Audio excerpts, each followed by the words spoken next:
সাভারে ঢাকা আরিচা মহাসড়কে ভয়াবহ দুর্ঘটনা, পড়েছে 2 বাস ও একটি অ্যাম্বুলেন্স। নিহতের সংখ্যা বেড়ে 4, আহত অন্তত 7 জন। লন্ডন ক্লিনিকে বেগম খালেদা জিয়ার চিকিৎসা শুরু। হিথ্রো বিমানবন্দরে মা ছেলের আবেগ ঘন আলিঙ্গন, নেতাকর্মীদের উষ্ণ অভ্যর্থনা। জাতীয়ের পাশাপাশি স্থানীয় নির্বাচনের প্রস্তুতিতে অন্তর্বর্তী সরকার। ইউরোপিয়ান ইনভেস্টমেন্ট ব্যাংকের ভাইস প্রেসিডেন্টকে প্রধান উপদেষ্টা। মিডিয়ার সদস্যদের মুক্তি ও চাকরিতে পুনর্বহালের দাবিতে শহীদ মিনারে অবস্থান। আজ শাহবাগ ব্লকেট, দাবি না মানলে মার্চ টু কোর্ট। গাইবান্ধায় বাড়ছে শিশুদের রোটা ভাইরাস সহ শীতজনিত সংক্রমণ। হাসপাতালে বাড়ছে চাপ, প্রতিরোধে বিশেষ পরামর্শ চিকিৎসকের। পাহাড় কেটে তোপের মুখে চট্টগ্রাম মেডিকেল কর্তৃপক্ষ, কাজ বন্ধ রেখে অংশীজনের সঙ্গে আলোচনায়। রক্ষায় প্রযুক্তি ব্যবহারের দাবি। এবং একদিন বিরতির পর ফের মাঠে গড়াচ্ছে বিপিএল। দুপুরে লড়বে রংপুর রাইডার্স ও ফরচুন বরিশাল। সন্ধ্যায় ঢাকা ক্যাপিটালসের মুখোমুখি চিটাগং কিংস। দেখছিলেন শিরোনাম সংবাদ সকালে, আপনাদের সঙ্গে আছি আমি তোয়া আফরোজ। এবার বিস্তারিত। শুরু হয়েছে বিএনপি চেয়ারপারসন বেগম খালেদা জিয়ার চিকিৎসা। দ্য লন্ডন ক্লিনিকে অধ্যাপক প্যাট্রিক কেনেডির অধীনে শুরু হয় পরীক্ষা নিরীক্ষা। এর আগে হিথ্রো বিমানবন্দর থেকে নিজে গাড়ি চালিয়ে মাকে হাসপাতালটিতে নিয়ে যান বিএনপির ভারপ্রাপ্ত চেয়ারম্যান তারেক রহমান। বিমানবন্দরে মা ছেলের আলিঙ্গনে এক আবেগ ঘন পরিবেশ তৈরি হয়। উষ্ণ অভ্যর্থনা জানান নেতাকর্মীরাও। সাইফুর রিপনের প্রতিবেদন। বাংলাদেশ সময় বেলা 3টার দিকে বিএনপি চেয়ারপারসন ও সাবেক 3বারের প্রধানমন্ত্রী খালেদা জিয়াকে বহনকারী রয়্যাল এয়ার অ্যাম্বুলেন্স অবতরণ করে লন্ডনের হিথ্রো বিমানবন্দরে। সেখানে খালেদা জিয়াকে স্বাগত জানান তার বড় ছেলে বিএনপির ভারপ্রাপ্ত চেয়ারম্যান তারেক রহমান ও তার স্ত্রী ডাক্তার জুবাইদা রহমান। দীর্ঘ 7 বছর পর মা ছেলের সাক্ষাতে আবেগঘন পরিবেশের সৃষ্টি হয়। খালেদা জিয়ার লন্ডন সফরকে কেন্দ্র করে হিথ্রো বিমানবন্দরের বাইরে জড়ো হন যুক্তরাজ্য বিএনপির নেতাকর্মীরা। তাকে স্বাগত জানান যুক্তরাজ্য বিএনপির সভাপতি এম এ মালেক ও সাধারণ সম্পাদক কয়সর এম আহমদ সহ নেতাকর্মীরা। বিমানবন্দরে খালেদা জিয়াকে ফুল দিয়ে স্বাগত জানান যুক্তরাজ্যে নিযুক্ত বাংলাদেশের ভারপ্রাপ্ত হাই কমিশনার হযরত আলী খানও। ইমিগ্রেশন প্রক্রিয়া শেষে মা খালেদা জিয়াকে নিজ গাড়িতে বসিয়ে চিকিৎসার জন্য পূর্ব নির্ধারিত লন্ডন ক্লিনিকে যান বিএনপির ভারপ্রাপ্ত চেয়ারম্যান তারেক রহমান। এ সময় তার পাশে ছিলেন স্ত্রী ডাক্তার জুবাইদা রহমান। সবশেষ 2017 সালের 15 জুলাই লন্ডন সফর করেন বিএনপি চেয়ারপারসন। এরপর আর কোনো সফর না হওয়ায় মায়ের সঙ্গে দেখা হয়নি ছেলে তারেক রহমানের। বিএনপির দেয়া তথ্য অনুযায়ী লন্ডন ক্লিনিকে ভর্তির মধ্য দিয়ে চিকিৎসা শুরু হবে খালেদা জিয়ার। সেখানকার চিকিৎসা শেষে চিকিৎসকদের পরামর্শ অনুযায়ী যুক্তরাষ্ট্রের মেরিল্যান্ডের জন হপকিন্স বিশ্ববিদ্যালয় হসপিটালে তার চিকিৎসা নেয়ার কথা রয়েছে। উন্নত চিকিৎসার প্রয়োজনে মঙ্গলবার রাত 11:15টায় কাতারের আমিরের পাঠানো রয়্যাল এয়ার অ্যাম্বুলেন্সে বাংলাদেশ ছাড়েন বিএনপি চেয়ারপারসন খালেদা জিয়া। সাইফুল রিপন, দেশ টিভি, ঢাকা। সাভারে বাস ও অ্যাম্বুলেন্সের সংঘর্ষের ঘটনায় গ্যাস সিলিন্ডার বিস্ফোরণে অগ্নিদগ্ধ হয়ে নিহত হয়েছে অন্তত 4 জন। বুধবার দিবাগত রাত 2টার দিকে ঢাকা আরিচা মহাসড়কের সাভারের পুলিশ টাউন এলাকায় ঢাকাগামী লেনে দুর্ঘটনা ঘটে। ফায়ার সার্ভিস জানায় রোগীবাহী একটি অ্যাম্বুলেন্সে পুলিশ টাউন এলাকায় পৌঁছানোর পর নিয়ন্ত্রণ হারিয়ে সড়কের আইল্যান্ডে ধাক্কা দিলে পেছনে থাকা ঝুমুর পরিবহন নামের আরেকটি বাস অ্যাম্বুলেন্সটিকে ধাক্কা দেয়। এ সময় অ্যাম্বুলেন্সের সিলিন্ডার বিস্ফোরিত হয়ে আগুন ধরে যায়। পরে দুর্ঘটনা কবলিত পরিবহনের পেছন দিক থেকে শ্যামলী পরিবহনের একটি বাস ধাক্কা দিলে আগুন ছড়িয়ে পড়ে সেটিতেও। খবর পেয়ে ফায়ার সার্ভিসের 2টি ইউনিট ঘটনাস্থলে পৌঁছে আগুন নিয়ন্ত্রণে আনে। পরে অ্যাম্বুলেন্সের ভেতরে থাকা 4 জনের মরদেহ উদ্ধার করে, তবে তাদের পরিচয় শনাক্ত করা সম্ভব হয়নি। এছাড়া বাসে অন্তত 7 জন যাত্রী আহত হয়েছেন।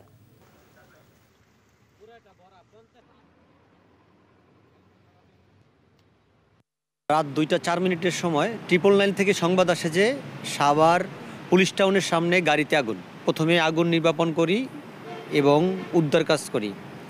আমরা 7 জনকে গুরুতর আহত অবস্থায় হাসপাতালে প্রেরণ করি। আর আগুন নির্বাপনের এক পর্যায়ে আমরা অ্যাম্বুলেন্সের মধ্যে 4 জন ডেড বডি দেখতে পাই। আমরা ঘটনাস্থলে যেটা দেখলাম যে অ্যাম্বুলেন্সটা বাম পাশের আইল্যান্ডে ধাক্কা খেয়েছে, আর পিছনে ঝুমুর পরিবহন এবং শ্যামলী পরিবহনের 2টা গাড়ি একটা গাড়ি আরেকটাকে ধাক্কা দিয়েছে এবং ধাক্কার সাথে 3টা গাড়িতে আগুন ধরে গেছে। আহতদের চিকিৎসা চলছে ঢাকা মেডিকেল কলেজ হাসপাতাল সহ স্থানীয় হাসপাতালে। তাদের সর্বশেষ অবস্থা জানাতে সরাসরি যুক্ত হচ্ছেন সহকর্মী দেওয়ান ইমন। ইমন, আহতদের এখনকার অবস্থা কি এবং দুর্ঘটনার বিষয়ে আর কোনো তথ্য পেয়েছেন কিনা জানাবেন। তোয়া, গত রাত্রে অর্থাৎ রাত 2টা নাগাদ যেই দুর্ঘটনাটি ঘটে সাভারের ব্যাংকটাউন এলাকায়, এই দুর্ঘটনায় আপনি জানেন যে 4 জন কিন্তু প্রাণ হারান এবং পাশাপাশি কিন্তু যেহেতু আরো 2টি পরিবহনে, যাত্রীবাহী পরিবহনে এই আগুন ছড়িয়ে পড়ার কারণে কিন্তু সেখানেও বেশ কয়েকজন তারা জানলা দিয়ে লাফিয়ে পড়ে এবং আগুনের যে আঁচ লাগে তাদের, সেটিতে কিন্তু তারা আহত হন এবং তাদেরকে কিন্তু স্থানীয় বিভিন্ন হসপিটালে তাদেরকে চিকিৎসা দেওয়া হয় প্রাথমিকভাবে। এবং আমি এখন যেটি রয়েছি সাভার উপজেলা স্বাস্থ্য কমপ্লেক্সে, এখানেও কিন্তু বেশ কয়েকজনকে চিকিৎসা দেওয়া হয়েছে এবং তাদের অবস্থা আশঙ্কাজনক দেখে কিন্তু তাদেরকে ঢাকার উন্নত চিকিৎসার জন্য রাজধানীর বিভিন্ন হসপিটালে কিন্তু তাদেরকে পাঠানো হয়েছে। তাছাড়া কিছুক্ষণ আগে আমরা কথা বলেছিলাম সাভারের যিনি হাইওয়ে পুলিশের অফিসার ইনচার্জ আছেন তার সাথে, তিনি যেমনটি জানিয়েছেন যে যারা নিহত হয়েছেন এই দুর্ঘটনায় তাদের পরিচয় কিন্তু এখনো পর্যন্ত তারা শনাক্ত করতে পারেননি এবং যেই পরিবহনগুলোতে ঘটনাটি ঘটেছে, দুর্ঘটনার কবলে পড়েছে, সেই পরিবহনগুলো কিন্তু কিছুক্ষণ আগে সড়ক থেকে সরিয়ে নিয়েছে রেকার দিয়ে, সেটি কিন্তু আমরা দেখেছি। পাশাপাশি সেখানে যারা রয়েছিলেন তারা যেমনটি বলছেন যে এই যে পুলিশ টাউনের যে এলাকাটি, সেখানে কিন্তু প্রায় দুর্ঘটনাটি ঘটে থাকে। এখানে যে আইল্যান্ডটির গত রাত্রে যে আইল্যান্ডের সাথে প্রথমে যেই অ্যাম্বুলেন্সটি ধাক্কা দেয়, পরবর্তীতে কিন্তু অ্যাম্বুলেন্সে অন্য একটি বাস ধাক্কা দেওয়ার সাথে সাথেই কিন্তু এই যে গ্যাসের সিলিন্ডার ছিল অ্যাম্বুলেন্সে, সেটি থেকে কিন্তু গ্যাস লিকেজ হয়ে আগুন ছড়িয়ে পড়ে প্রথমে ঝুমুর পরিবহনে এবং তারপরে ঝুমুর পরিবহনকে ধাক্কা দেয় অন্য আরেকটি শ্যামলী পরিবহন। সেখানে কিন্তু উভয় এই 3টি পরিবহনে কিন্তু অগ্নিকাণ্ডের ঘটনা ঘটে এবং এখানে কিন্তু আপনি জানেন যেমনটি যে 2 জন নারী, 1 জন শিশু এবং 1 জন পুরুষের কিন্তু প্রাণহানির ঘটনা ঘটেছে। তো আহতদের বিষয়ে আমরা যতটুকু কিছুক্ষণ আগে এই হসপিটালে এসে জেনেছি, সেটি তারা জানিয়েছেন যে যেহেতু আহতদেরকে তাদের আশঙ্কাজনক অবস্থা, তাই তাদেরকে উন্নত চিকিৎসার জন্য রাজধানীর বিভিন্ন হসপিটালে পাঠানো হয়েছে। তোয়া, আপনাকে ধন্যবাদ ইমন। সাভারে বাস অ্যাম্বুলেন্সের দুর্ঘটনার সর্বশেষ খবরাখবর জানাচ্ছিলেন আমাদের সহকর্মী দেওয়ান ইমন। জাতীয় নির্বাচনের পাশাপাশি স্থানীয় সরকার নির্বাচনের প্রস্তুতি নিচ্ছে অন্তর্বর্তী সরকার। বুধবার ঢাকায় রাষ্ট্রীয় অতিথি ভবন যমুনায় ইউরোপিয়ান ইনভেস্টমেন্ট ব্যাংকের ভাইস প্রেসিডেন্ট নিকোলা বিয়ারের সঙ্গে সাক্ষাৎকালে এ মন্তব্য করেন প্রধান উপদেষ্টা অধ্যাপক ডক্টর মোহাম্মদ ইউনুস। নিকোলা বিয়ার জানান তারা অন্তর্বর্তী সরকার এবং তাদের সংস্কার এজেন্ডাকে সমর্থন করেন। এক্ষেত্রে প্রযুক্তিগত দক্ষতা দিয়ে সহায়তার আশ্বাস দেন তিনি।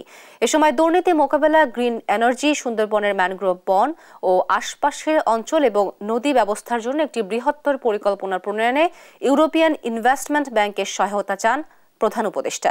একই সঙ্গে দেশের পূর্বাঞ্চলের জনগণের উন্নয়ন, উত্তর জনপদে পানি ব্যবস্থাপনা, চট্টগ্রাম বন্দরের সুবিধাদি নির্মাণেও সহায়তা কামনা করেন।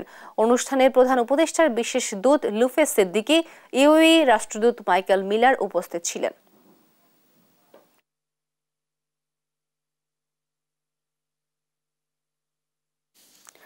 জুলাই গণ অভ্যুত্থানের স্পিরিট ধরে রাখতে বৈষম্য বিরোধী ছাত্র আন্দোলনের পক্ষ থেকে গঠিত হয়েছে বিশেষ সেল। বুধবার রাতে সংবাদ সম্মেলনে কথা জানান সংগঠনটির সদস্য সচিব আরিফ সোহেল। আহতদের চিকিৎসা সেবা নিশ্চিত এবং শহীদ পরিবার দেখভাল করা, ঘটনাবলীর ডকুমেন্টেশন, আইনি সহায়তা প্রদান এবং স্মৃতিস্তম্ভ নির্মাণের উদ্যোগের জন্য সেলটিকে 4টি উপসেলে ভাগ করা হয়েছে। এছাড়া চট্টগ্রাম বিশ্ববিদ্যালয়ের কেন্দ্রীয় সহ সমন্বয়ক খান তালাত মাহমুদ রাফির বিরুদ্ধে ওঠা অভিযোগ তদন্তে কমিটি গঠন করার কথাও জানান তিনি।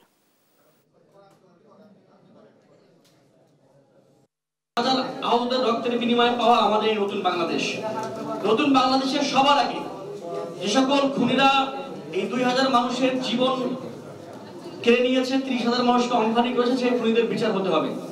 গত 16 বছরে বিভিন্ন সময়ে আওয়ামী হায়না কর্তৃক মানবাধিকার লঙ্ঘন সহ জুলাই গণহত্যার বিচার হওয়া নতুন বাংলাদেশের সবচেয়ে জরুরি কর্তব্য। জুলাই গণঅভ্যুত্থানে যারা হামলা করেছে রাষ্ট্রীয় বিভিন্ন বাহিনীর সদস্যরা এবং ছাত্রলীগ, যুবলীগ সহ সন্ত্রাসী আওয়ামী লীগের গুন্ডা পান্ডারা, তাদেরকে বিচারের মুখোমুখি করা সহ এর আগে বিডিআর হত্যাকাণ্ড পরবর্তীতে শাপলা ম্যাসাকার, এই সকল ঘটনা যথাযথ তদন্ত এবং বিচারের কাজেও আমরা স্লথ গতি লক্ষ্য করেছি। রাজধানীর পিলখানার বিদ্রোহের মাধ্যমে পরিকল্পিতভাবে সেনা কর্মকর্তাদের হত্যা এবং নিরীহ বিডিআর সদস্যদের ফাঁসানো হয় বলে অভিযোগ করেছেন ভুক্তভোগী পরিবারগুলো। বুধবার রাতে কেন্দ্রীয় শহীদ মিনারে অবস্থান কর্মসূচিতে অভিযোগ করেন তারা। এ সময় পিলখানা হত্যাকাণ্ডের যথাযথ পূর্ণ তদন্ত, নিরাপরাধ কারাবন্দী বিডিআর সদস্যদের মুক্তি ও চাকরিতে পুনর্বহলের দাবিও জানিয়েছেন ভুক্তভোগীরা। দাবি আদায়ে আজ শাহবাগ ব্লকেড কর্মসূচি পালন করবে আন্দোলনরত সাবেক বিডিআর সদস্য ও পরিবারের সদস্যরা। দাবি না মানলে মার্চ টু কোর্ট কর্মসূচির ঘোষণাও দেন তারা।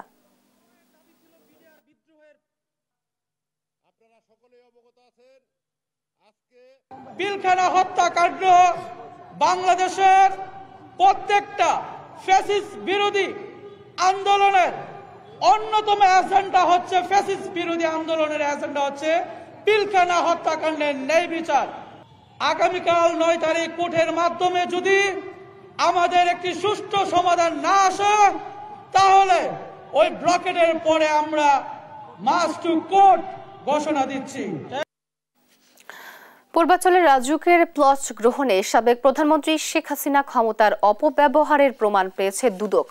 বুধবার দুদকের মহাপরিচালক আক্তার হোসেন সাংবাদিকদের এ তথ্য জানান।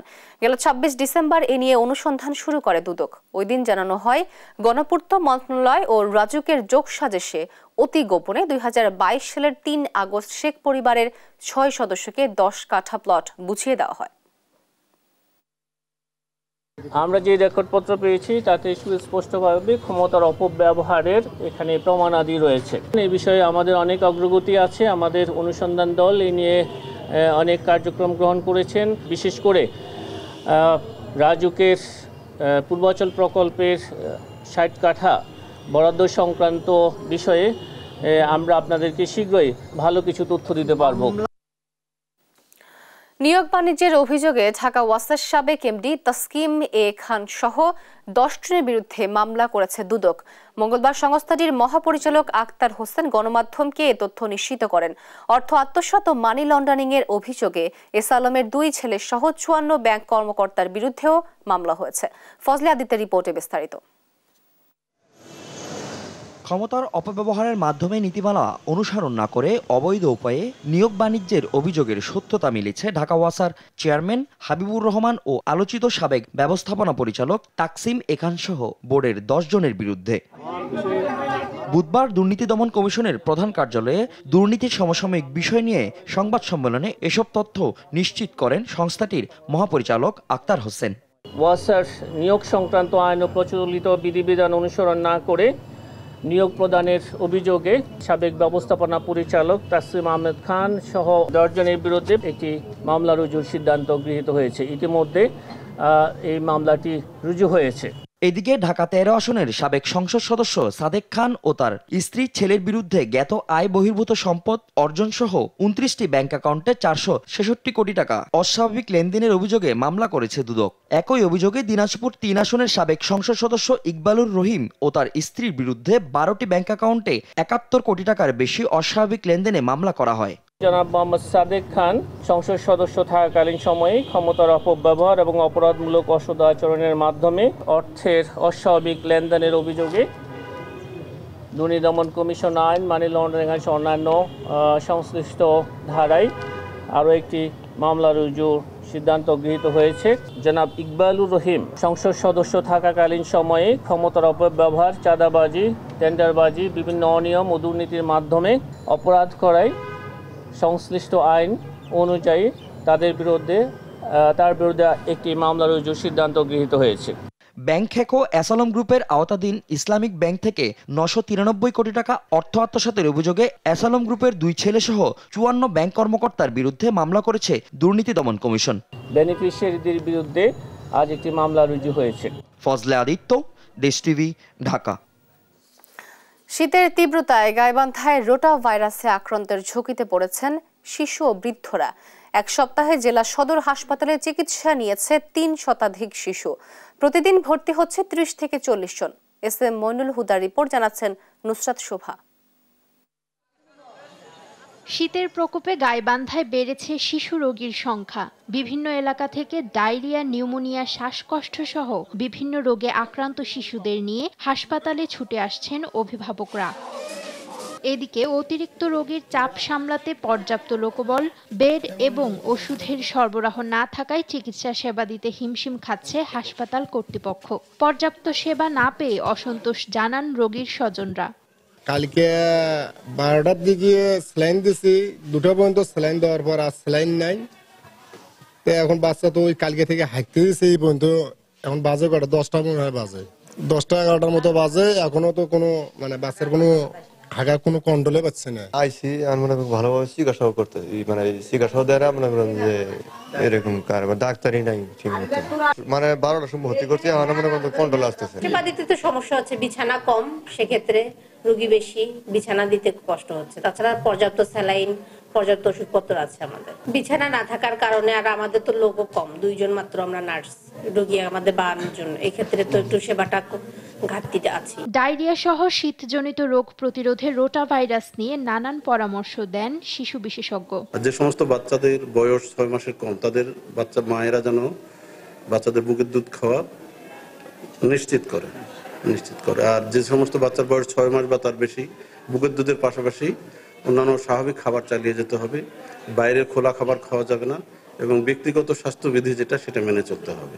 আর যেটা বলছি আমি যে বাচ্চাদের বেশি ভ্রমণ করানো যাবে না। বাচ্চারা যখন এক জায়গা থেকে অন্য জায়গায় যায় তখন সাধারণত ঠান্ডা লেগে এই ডায়রিয়া প্রকোপটা হয়। চিকিৎসার পাশাপাশি অভিভাবকদের সচেতনতাই শীতজনিত রোগ থেকে শিশুদের রক্ষা করতে পারবে বলছেন সংশ্লিষ্টরা। নিউজ ডেস্ক, দেশ টিভি। জয়পুরহাট ও মৌলভীবাজারে হিমেল হাওয়ায় বেড়েছে শীতের তীব্রতা। এ বিষয়ে বিস্তারিত জানাতে সরাসরি যুক্ত হচ্ছেন সহকর্মী রেজাউল করিম রেজা ও সালে এলাহি কুটি। প্রথমেই চলে যাচ্ছি জয়পুরহাটে। রেজা, জনজীবনের শীতের প্রভাব কেমন দেখছেন জানাবেন?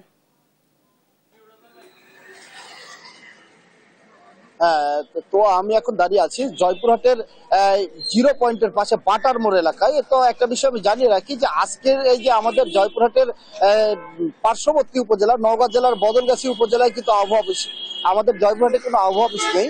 এই আবহাওয়া অফিস থেকে আমি এই কিছুক্ষণ আগে যে তথ্যটি পেয়েছি, আজকে হচ্ছে 9.5 ডিগ্রি সেলসিয়াস সর্বনিম্ন তাপমাত্রা কিন্তু আজকে চলেছে। তো গতকাল কিন্তু ছিল আপনার 14.5। তো গতকালের চেয়ে কিন্তু আজকে কিন্তু আবহাওয়া আরো মানে খারাপ আর কি। কিন্তু একটা ভালো খবর হচ্ছে যে সকাল থেকে এখন এই দেখা যাচ্ছে যে একটু মৃদু রোদ উঠতেছে। তো এই রোদ দেখে কিন্তু এই সাধারণ এখানে দিনমজুররা আছেন, এখানে প্রতিদিনই কিন্তু প্রায় এই শহরের এই 0 পয়েন্ট এলাকায় 150-200 জন কিন্তু দিনমজুর এখানে উপস্থিত হন এবং বিভিন্ন লোকজন তারা কিন্তু এই দিনমজুর হিসাবে কাজে যোগদান করে। এলাকার বিভিন্ন জয়পুরহাট শহরের বা আশপাশের লোকজন যদি তাদের প্রয়োজন হয় তারা দিন হাজরা চুক্তিতে কিন্তু নিয়ে যায়। তো তাদের সঙ্গে আমি যেটি কথা বলে জানতে পেরেছি যে তারা কিন্তু একদিন কাজ হচ্ছে, 2 দিন কাজ হচ্ছে না, এরকমটাই জানিয়েছেন। এবং শীতের তীব্রতার কারণে কিন্তু সাধারণ তারা কিন্তু যুবথুব অবস্থায় আছেন। কি অবস্থা আপনাদের শীতের কারণে কাজকর্ম কেমন হচ্ছে? শীতের যন্ত্রণায় আসি, কাজ একদিন হয় 2 দিন হয় না, ঘুরে ঘুরে চলে যায়। এত দাম দক্ষিণা করে আমরা পাই না, বাটার মোড় কোনো খোঁজ খবরই নাই। এইরকমই জীবনযাপন কাটে, কোনো মতন চলে।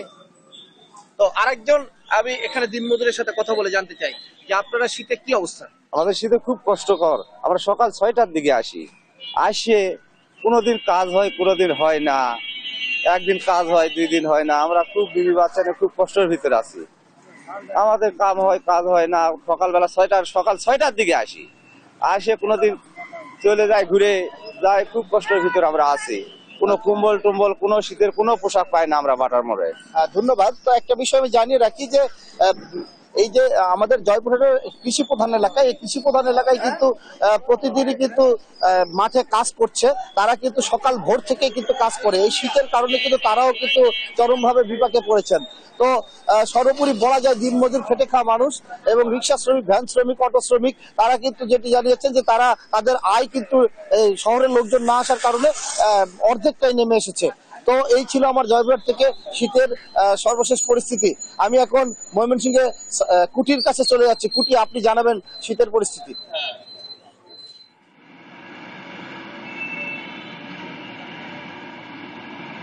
ধন্যবাদ। আপনি জানেন যে মৌলভীবাজার গত এক সপ্তাহ ধরে তাপমাত্রা মূলত 9 ডিগ্রি থেকে 13 ডিগ্রির মধ্যে উঠানামা করছিল, কিন্তু গতকালকে যদিও 14 ডিগ্রি তাপমাত্রা ছিল, আজকে 14.3 ডিগ্রি তাপমাত্রা রেকর্ড করা হয়েছে। কিন্তু মৌলভীবাজারে গতকালকে এবং আজকে দুদিন যাবৎ কোনো সূর্য দেখা যায়নি। দেখা না যাওয়ার কারণেই শীত খুব বেশি অনুভূত হচ্ছে। সেই সাথে কনকনে বাতাস এবং বাতাসের কারণে ঘন কুয়াশা, রাত্রে ঘন কুয়াশা এবং থাকায় মানুষের শীত অনুভূত হচ্ছে এবং এই শীতের কারণে মানুষের জনজীবন অনেকটা দুর্বিষহ হয়ে পড়েছে। আমি আছি এখন মৌলভীবাজার শহরের অত্যন্ত ব্যস্ততম এলাকা, সেটি হচ্ছে যে মৌলভীবাজার কুসুমবাগ পয়েন্ট। আপনি দেখতে পাচ্ছেন যে মানুষ শীতের মধ্যেও অনেকটা জবুতবু হয়ে বের হয়েছেন কাজের সন্ধানে। কিন্তু সবচেয়ে বেশি যেটা সমস্যা হচ্ছে যে এই মৌলভীবাজারের যারা খেটে খাওয়া মানুষ যারা রয়েছেন, তারা এই শীতের কারণে অনেকটাই দুর্বিষহ জীবনযাপন করছেন। আপনাকে একটি বিষয় জানাতে চাই যে এই মৌলভীবাজারের চা শ্রমিক যারা রয়েছেন, তারাও অনেকটা দুর্বিষহ জীবন করছেন। সকালে খুব ভোরে উঠে কাজে যেতে হয়, রাত্রে কুয়াশা থাকে এবং বেলা বাড়ার সাথে সাথে একটু কুয়াশা কমলেও কনকনে বাতাসের কারণে অনেকটাই শীত অনুভূত হয়, যার কারণে মানুষের চলাচলটা অনেকটা কষ্টকর হয়ে যায়। আমি কথা বলেছিলাম শ্রমজীবী মানুষের সাথে, তারা আমাকে জানিয়েছেন যে এই অবস্থায় তারা অনেকটাই অর্ধাহারে অনাহারে দিন যাপন করছেন, কাজকর্ম করতে পারতেছেন না। কাজকর্ম করতে গেলে ঠান্ডায় হাত পা অনেকটা জবুতবু হয়ে যাচ্ছে এবং তারা এই সমস্যায় পড়ছেন। আপনাকে একটি বিষয় জানাতে চাই, যেটি হচ্ছে যে চা শ্রমিকরা সাথে কথা বলেছিলাম, তারা আমাকে জানিয়েছেন যে এখন পর্যন্ত তারা যে শীত নিবারণের জন্য তাদের কোনো রকম প্রস্তুতি নেই, কারণ তারা যে পরিমাণ মজুরি পান সেই পরিমাণ মজুরি দিয়ে শীত বস্ত্র কেনার মতো তাদের কোনো ব্যবস্থা নেই। তারা যে মজুরি পাচ্ছেন সেই মজুরি দিয়ে তাদের বাচ্চাদের খাওয়া পোষা সহ এই নানাবিধ সমস্যায় তারা অনেকটাই ভুগতেছেন। কিন্তু এখন পর্যন্ত সরকারের পক্ষ থেকে তাদেরকে কোনো রকম বা বাগান মালিকের পক্ষ থেকে কোনো রকম শীতবস্ত্র প্রদান করা হয় নাই। কথা বলেছিলাম জেলা প্রশাসনের সাথে, মৌলভীবাজার জেলা প্রশাসন আমাকে জানিয়েছেন যে 15,000 কম্বল ইতিমধ্যেই বিতরণ করা হয়েছে, কিন্তু চা বাগানে কোনো রকম কম্বল বিতরণ করা না হওয়ার কারণে চা শ্রমিকরা অনেকটা দুর্বিষহ জীবনযাপন করছে। অর্থাৎ মৌলভীবাজারে আজকে তাপমাত্রা 14 ডিগ্রি থাকলেও তা খুব বেশি শীত অনুভূত হচ্ছে, যার কারণে মানুষের জনজীবন অনেকটাই দুর্বিষহ হয়ে পড়ছে এবং সেই সাথে শীতের সাথে পাল্লা দিয়ে বাড়ছে হাসপাতালে রোগীর সংখ্যা। শীতবাহিত রোগের দিন দিন চাপ বৃদ্ধি পাচ্ছে বলে আমি হাসপাতালের কর্তব্য চিকিৎসকরা আমাকে জানিয়েছেন। অর্থাৎ এই হচ্ছে মৌলভীবাজারের শীত নিয়ে সার্বিক পরিস্থিতির সর্বশেষ। রাজশাহী উন্নয়ন কর্তৃপক্ষ আরডিএ পদ্মা আবাসিক এলাকার মাধ্যমে রাজশাহীতে প্রথম আবাসিক এলাকা গড়ে তোলে। এরপর গেল 33 বছরে আরো কয়েকটি আবাসিক এলাকা গড়ে তুলেছে আরডিএ ও জাতীয় গৃহায়ণ কর্তৃপক্ষ, কিন্তু সেখানে নিয়ম মেনে গড়ে তোলা হয়নি ভবন। অনেক প্লট বরাদ্দ নিয়ে ফেলে রেখেছেন যুগের পর যুগ। কাজী শাহেদের প্রতিবেদন। রাজশাহীর পদ্মা আবাসিক এলাকা গড়ে ওঠে 1992 সালে। এটি রাজশাহীর প্রথম আবাসন প্রকল্প, যা গড়ে তোলে আরডিএ। একই পথে হাঁটে জাতীয় গৃহায়ণ কর্তৃপক্ষ। আরডিএ 8টি আবাসিক ও একটি বাণিজ্যিক এলাকা এবং জাতীয় গৃহায়ণ কর্তৃপক্ষ 3টি আবাসিক প্রকল্প গড়ে তোলে।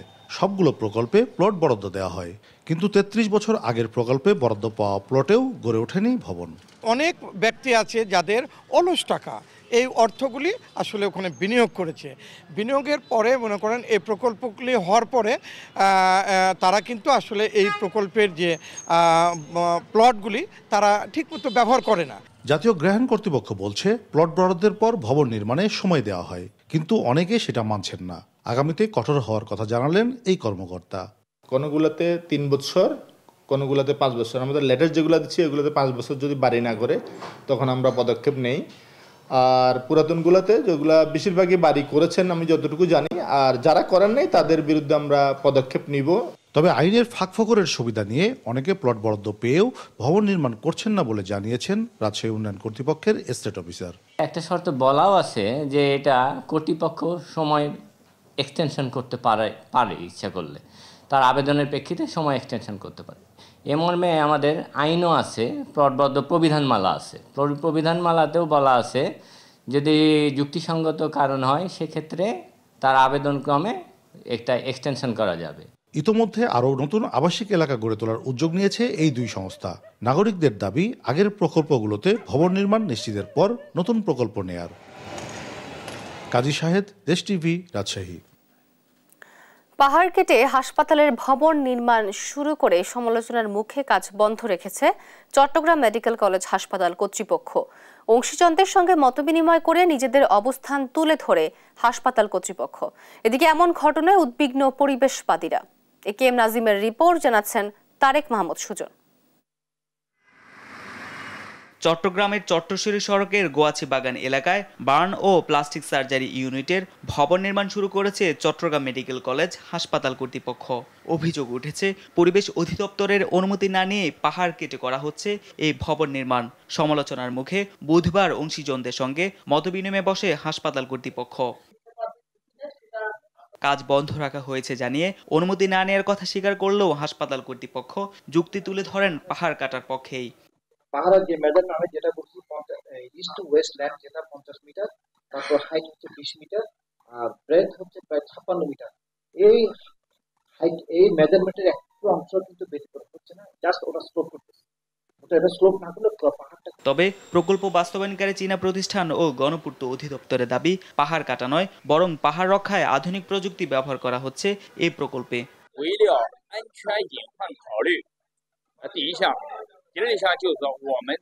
পাহাড়ের মধ্যে পাইল কেড়ে পাহাড়টাকে টোটালি কিছু কলাম বিম দিয়ে এটাকে ধরে রাখা হবে, মানে কোনোভাবেই পাহাড়টা আর স্লাইড করে পড়বে না। এবং এটাকে আমার মনে হয় যে বার্ন ইউনিট যারা আসবে চিকিৎসা নিতে, চিকিৎসার সাথে যে রোগীর অ্যাটেন্ডেন্ট থাকবে তারা এই পাহাড়টাকে একটা অ্যামিউজমেন্ট পার্ক হিসেবে ব্যবহার করতে পারবে।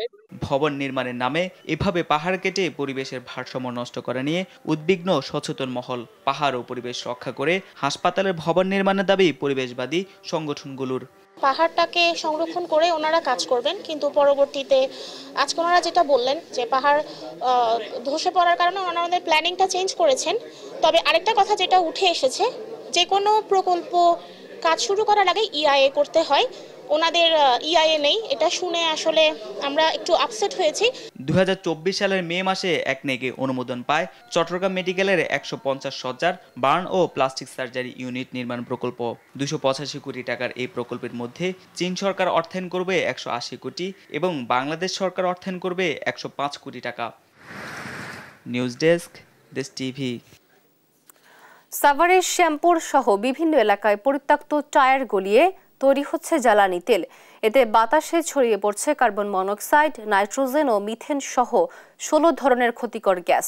ক্যান্সার ও অ্যাজমা আক্রান্ত হওয়া সহ স্বাস্থ্য ঝুঁকিতে এখানকার মানুষ। পাশাপাশি হুমকির মুখে পড়েছে পরিবেশ। প্রশাসনের পক্ষ থেকে লোক দেখানো অভিযানের পর ফের শুরু হয় কার্যক্রম। সহকর্মী দেওয়ান ইমনের পাঠানো তথ্য ছবিতে অঙ্কন চৌধুরী রিপোর্ট। সময় এখন মধ্যরাত। সাভারের দক্ষিণ শ্যামপুর, ভাতুরকা ও আমিনবাজার ভাঙ্গা ব্রিজ এলাকায় এভাবেই বিশাল কম্প্রেসারে 500 ডিগ্রি তাপমাত্রায় জ্বালানো হচ্ছে পরিত্যক্ত টায়ার। রাতের গভীরতার সঙ্গে পাল্লা দিয়ে বাড়ছে এই কার্যক্রম। এসব কারখানার কালো ধোঁয়া সরাসরি পরিবেশে ছড়িয়ে পড়ছে, যা মানবদেহে ক্যান্সার, অ্যাজমা সহ গুরুতর রোগ সৃষ্টি করছে।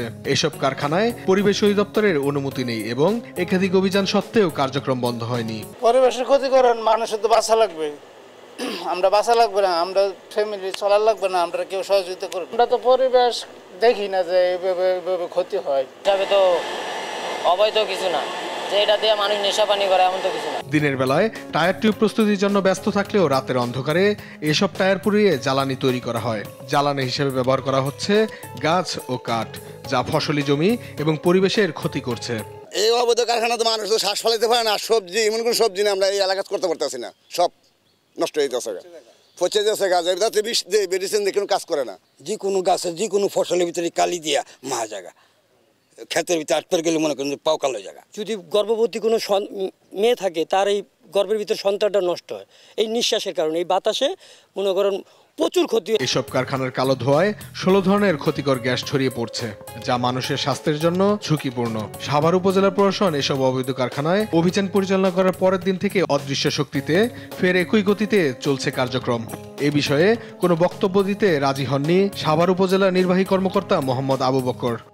তবে বিশেষজ্ঞরা বলছেন এসব কারখানার ধোঁয়া পরিবেশ ও মানবদেহের জন্য মারাত্মক ক্ষতিকর। টায়ার ফ্যাক্টরিতে বাতাসের সাথে যে ধূলিকণা, এই ধূলিকণাগুলো শ্বাসনালীর মাধ্যমে শরীরে প্রবেশ করে ফুসফুসে দীর্ঘমেয়াদী একটা সংক্রমণ হচ্ছে, যা ক্যান্সারের মতোই মারাত্মক একটি রোগ। কৃষি ও পরিবেশ সুরক্ষায় এসব কারখানা বন্ধে দ্রুত কার্যকর ব্যবস্থা দেখতে চান এলাকাবাসী। নিউজ ডেস্ক, দেশ টিভি। দেখছেন সংবাদ সকাল।